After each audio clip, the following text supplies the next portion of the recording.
Hello, bonjour à tous. Nous allons parler maintenant d'une autre manière de parcourir encore notre tableau. Et là, nous allons parler de la boucle for off. De quoi il s'agit?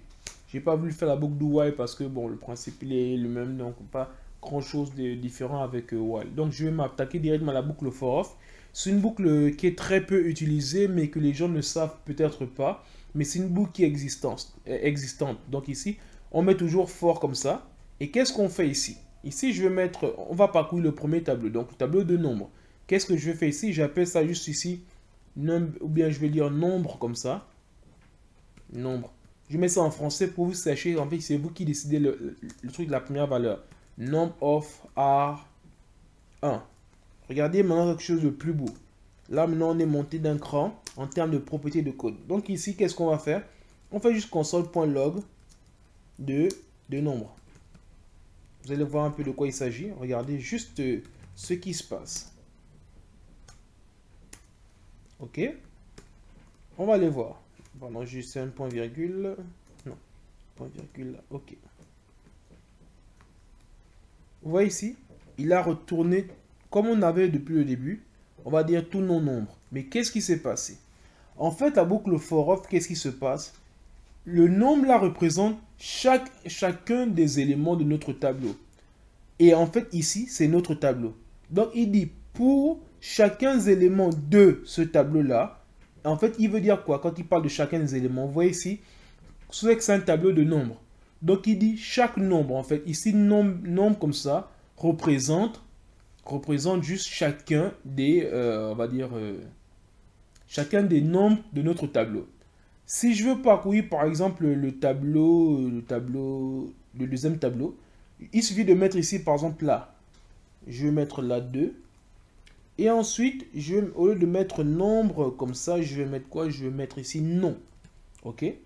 Ici, il faut que vous devez savoir, c'est que c'est vous qui décidez le premier élément. Ici, j'ai mis nom. Vous voyez ici, j'ai mis nom. Mais on peut très bien mettre ce qu'on veut ici. Et vous allez voir ça tout de suite. Ici, si je sauvegarde, regardez ce qu'on a. Il a parcouru chacun des éléments. Vous voyez donc la simplicité. Il n'y a plus le fait de dire for let it, tout ce truc-là. Voilà, ouais, c'est un peu barbare. Mais vous voyez déjà quelque chose de plus propre. Lorsqu'on codera comme ça, ce serait déjà pas mal. Donc ici, vous voyez que là, on a pris juste nom. Maintenant, si je mets ici comme ça, je mets juste, par exemple, là, je mets azerty. Pour vous montrer bien que c'est bien ce que nous on veut ici. Mais il faudrait juste que la première valeur qui soit là, ce sera la même qui soit là. Et donc, si on sauvegarde et qu'on va voir le côté, on a le même résultat. Vous voyez, si je prends par exemple le tableau 3 ici, ok, et que j'ai gardé la même valeur, vous allez voir directement, regardez ce qu'il a fait. Il m'a parcouru tous les objets. Donc, la boucle for off, c'est la boucle qu'on a gardée secrète, mais elle est très simple. Elle permet de pouvoir ne pas faire des boucles, des choses un peu bizarres. Donc, quand on veut parcourir un tableau simplement, qu'est-ce qu'il faut faire? Il faudrait juste mettre for. Ici, c'est le nom de chacune des variables. Donc, ici, comme c'est objet. Objet, on va dire que, par exemple, c'est une personne. Donc, j'aurais pu mettre, parce qu'on fait souvent ça comme ça. On donne un nom qui a un sens. Donc, c'est une personne pour le tableau 3. Je mets ici personne comme ça. Et là, je mets juste personne. On peut mettre ce qu'on veut, mais par convention, on demande de mettre quelque chose qui ressemble à chaque unité d'objet ici. Comme là, par exemple, là, c'était des noms. Donc, j'ai mis nom. Là, c'était des nombres. Donc, j'ai mis nombre. Et là, maintenant, c'est des objets qui représentent chacun une personne, par exemple. Donc, je mets juste personne comme ça. Et lorsqu'on vient ici, vous voyez bien, on a bien ce résultat-là. Donc, qu'est-ce qu'on veut dire de façon simple pour résumer?